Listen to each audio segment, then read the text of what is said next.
You're tuned in to the Reality Fred podcast.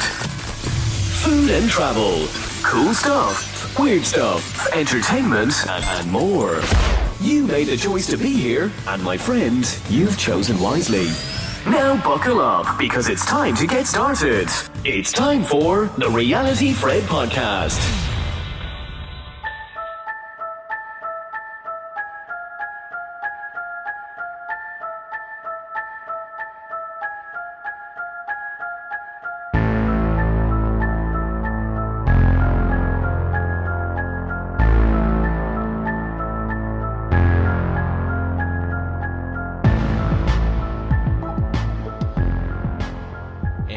Welcome back, Reality Fred podcast followers. Today is actually, well, I'm excited as always. I start off every episode saying I'm excited, but this time the reason why I'm excited is this is actually going to be the first in our, what I'm going to call our Haunted Halloween 2017 series. So basically what my plan is right now, we're sitting here, it's September 12th, mid-September, so I'm going to try to release a Halloween, haunted Halloween, that ballpark, that genre, type of podcast each week over the next several weeks until the end of October.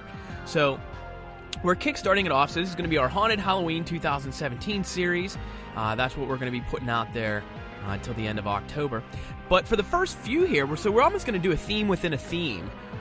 Just like with the movie, what was Inception? that? Inception, yeah, Dream Within a Dream. We're going to do a theme within a theme. So to get our theme, our Halloween theme started here, what we're going to do is, I got my buddy Matt here, who I'll introduce in a second, and recently we went and saw a documentary together, if that's what you want to call it, and so we're going to, it was done by a filmmaker. This was his third film. So we're actually going to do the first three podcasts. We're actually going to go through each of his three films.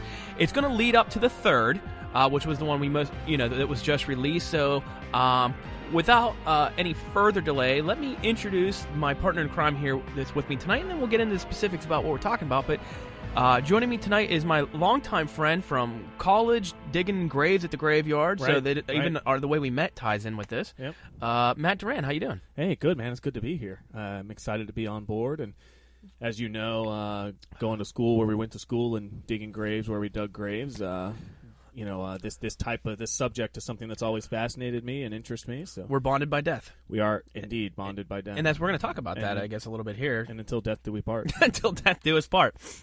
So, Matt, you live in the beautiful, beautiful town. If you're from the Pittsburgh area at all or in Pennsylvania, you're probably familiar with it out there, but Oakmont. Yes, awesome. It's an awesome place. It is an awesome place.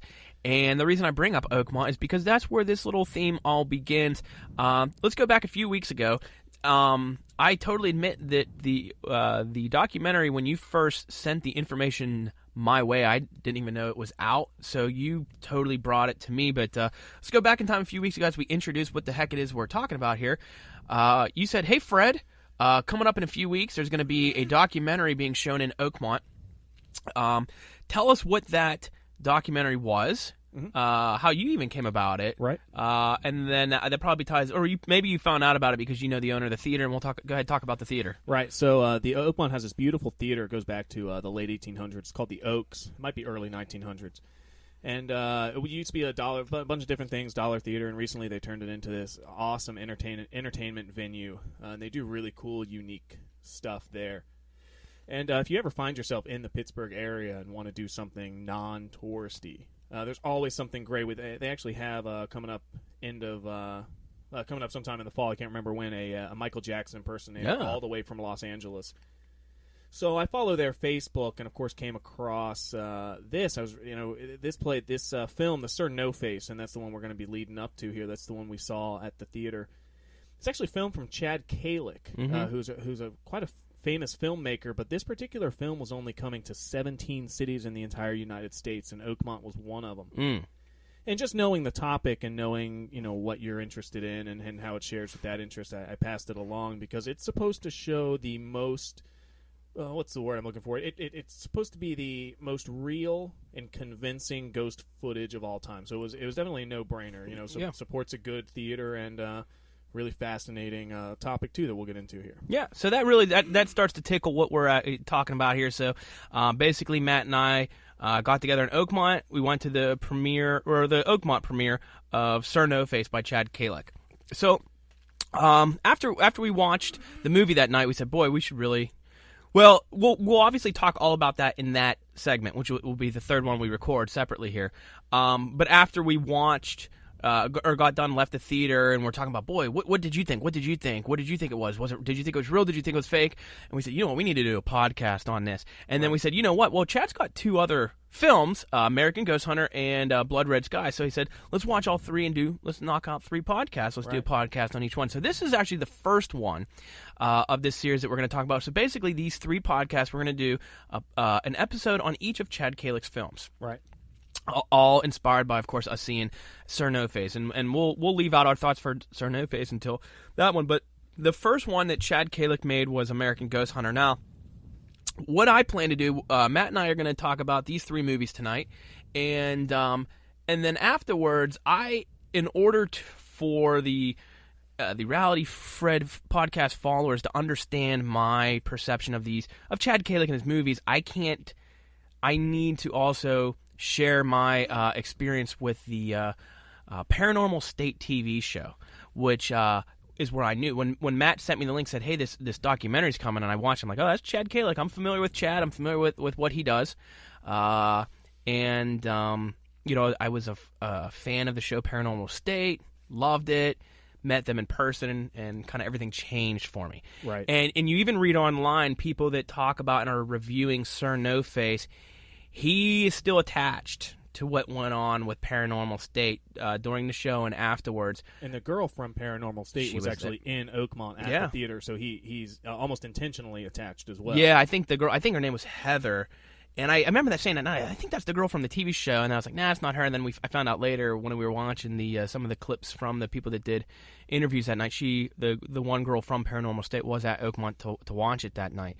So I'm going to record a 4th podcast separately of this theme within a theme about my Paranormal State experience. And when I say experience, I did go on a weekend tour, I guess you would say, with the Ryan Buell and Serge and Elfie and some of the cast from that show, and certainly opened up a lot of things for me, opened my eyes, I should say. So as we go through these documentaries, I will reflect on that from time to time, because I'm going to be one of those people where everything that I comment on that Chad Calek does, I'm looking at through those lenses, unfortunately.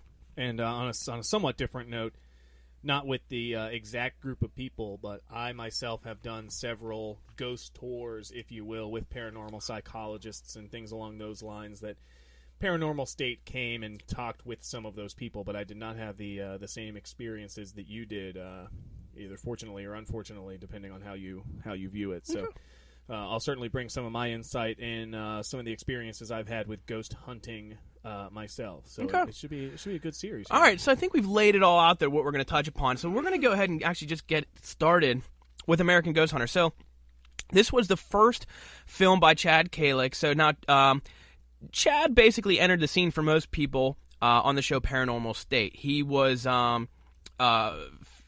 eventually he ended up being in a lot of episodes. He became, I guess, friends with Ryan Buell. He was in a lot of the episodes, and he was very entertaining in the show. He became a favorite, so that's why he was on board a lot.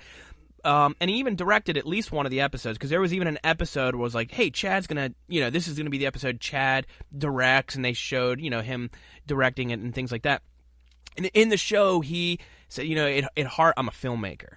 So all the way back then, before he began making these films, starting with American Ghost Hunter, Chad's putting out there, I want to be a filmmaker. Right. Directing and being a filmmaker is what I want to do. So as we comment on each of these, because my background is video and editing and filmmaking and things like that, and that's my bread and butter. That's my passion, my background.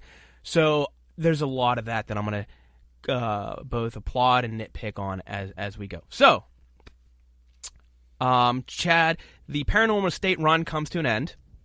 Chad Calek moves on with his life, as most of the other people, well, not all of them, which will be a fun podcast. I can't wait to do that one about the Paranormal State. But Chad moves on, and he begins his life, his career then post-Paranormal State as a filmmaker, and he begins with American Ghost Hunter. Now, I don't know how much you remember about if you had ever watched. Did you ever watch Paranormal State, Matt? Oh, I've definitely seen some episodes of Paranormal State, mostly if they were in areas that I've been as well. Yeah, and that's the thing. We're from Pennsylvania, and that started out of these were students from Penn State. Right. I mean, right now we're in Salem Township. 20 minutes down the street is Blairsville, and there was an episode completely shot in Blairsville. Right. Yeah, so these were all like kind of local stories in our area. And the Penn State paranormal team, I guess, I don't know if Ron Buell is part of that, but the Penn State paranormal team actually did an entire journal entry on St. Vincent College, where Fred and I both went. So that sort of was my intro into the ghost hunting realm too. So it all pulls together and all ties together.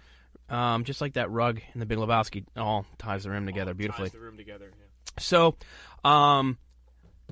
now Chad does American Ghost Hunter, and the reason I bring that up is at this point there's still an attachment, because obviously who co-stars the film with him in it is Ryan Buell from Paranormal State. So this is really right after. I think Paranormal State's done at this point, but this is right after.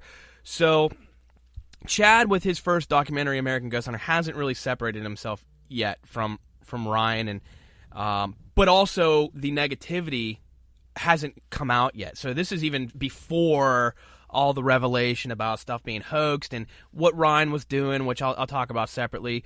So American Ghost Hunter basically stars Chad and Ryan. Correct. There's a couple other people that make appearances in Chad's other films, but it's basically those are the two head guys. Mm-hmm. So Ryan is a big part of American Ghost Hunter. Basically, they're kind of in this together. So the story. So what I want to do is I'm just going to briefly summarize the story, the plot of what American Ghost Hunter is about, and then Matt, I think what we're going to do, we'll take turns here. We'll talk about we'll take turns. I'll let you go first. We'll talk about what we liked and didn't like. Right. Okay. So let's not worry. We'll wait to get off the fence at the end about how much we believed of what was going on. So we'll leave that for the end, but first we'll talk about what we liked and didn't like first. But so the summary, basically what American Ghost Hunter was about is really Chad's background, his family, really. The storyline goes that when Chad was a kid, his dad, when Chad was a kid, his dad got injured at work. There was an accident at work where somebody kind of put an open gas can or something that they shouldn't have done in an area. It got knocked over. It got lit up. But basically, Chad's father went up in flames, more or less, and became a human torch and wasn't expected to survive, but he did. So basically, it kind of starts with that. That's how the documentary starts, and then it's a very tough time for the family. And then they move to Iowa, and I'm not exactly sure why. I just assume that they're trying to maybe, the dad's not working, he's hurt, medical bills, things like that. Hey, let's move to a much cheaper place to live and get a downscale, was my guess. It was definitely downscaled because he said the town in Iowa had 300 people. And his class in Texas had 300 kids. Right. Yeah. So this town in Iowa had an entire population of 300, basically. And I think that's important to note is the drastic change. So they moved to Iowa. Didn't really say specifically why they picked that area or anything like that. He didn't necessarily say. He didn't come out and say, we were trying to downscale. But I think that's what was going on. But the weird thing is the story is basically they were driving through and the mom just saw this house, and the mom's was just immediately drawn to it and insisted that's where they had to live. It was just basically they're driving along, the mom just sees this house and just feels a connection to this house, we have to live here. And no one else wanted to live there. It was just this, it wasn't much to look at. The dad said he really didn't want to buy the house. The kids were not really excited to live at this house. There was nothing to it, but Chad's mom's this is where we're going to live. And it wasn't a real sexy house either, while we're on the topic. Yeah, exactly. That's what I said. Not much to it. And so they get this house, and that's really when it all starts. Maybe a few days. I think there's a point, but a few days after they move in or whatever, things start happening. So typical American haunted house story, essentially. Things start happening. Noises, footsteps, those types of things. But as time goes on, then the story develops where Chad said he remembers as a kid. This is all about his childhood, but Chad would remember as a kid, waking up in the middle of the night, and it seemed like his mom was possessed. Where, he would wake up, and his mom's spouting off weird things. It doesn't look like her, and the dad's holding her down or whatever.